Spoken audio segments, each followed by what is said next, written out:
దేవుణ్ణి మనసులో తలుచుకొని దేవుడి పైన చూసేసాడు మనకి పుణ్యం వస్తుంది అనుకుంటాం.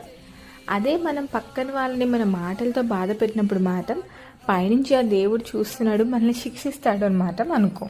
మంచి మనసు ఉండే మనిషి పక్కన వాళ్ళ ప్రాబ్లమ్స్లో ఉంటే అయ్యో పాపం అని అంటాడు.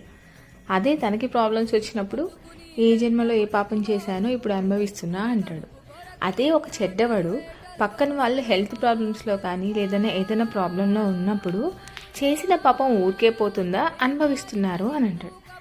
అదే తన దాకా వచ్చినప్పుడు పక్కన వాళ్ళు దిష్టి పెట్టారు అందుకే నాకు ఇలా అవుతుంది అంటాడు. ఆ మూర్ఖుడు గ్రహించలేడు అనమాట. మహా అంటే నా ఆస్తి 1 కోటో 2 కోట్లో ఉంటుంది, పెద్ద పెద్ద స్టార్స్ బిజినెస్ మ్యాగ్నెట్కి తగలని దిష్టి నాకే తగులుతుందా అని. ఎందుకంటే వాడు చేసిన పాపంతో వాడి కళ్ళు మూసుకుపోయి ఉంటాయి. నా పాపం నేను అనుభవిస్తున్నా అని వాడు యాక్సెప్ట్ చేయలేడు.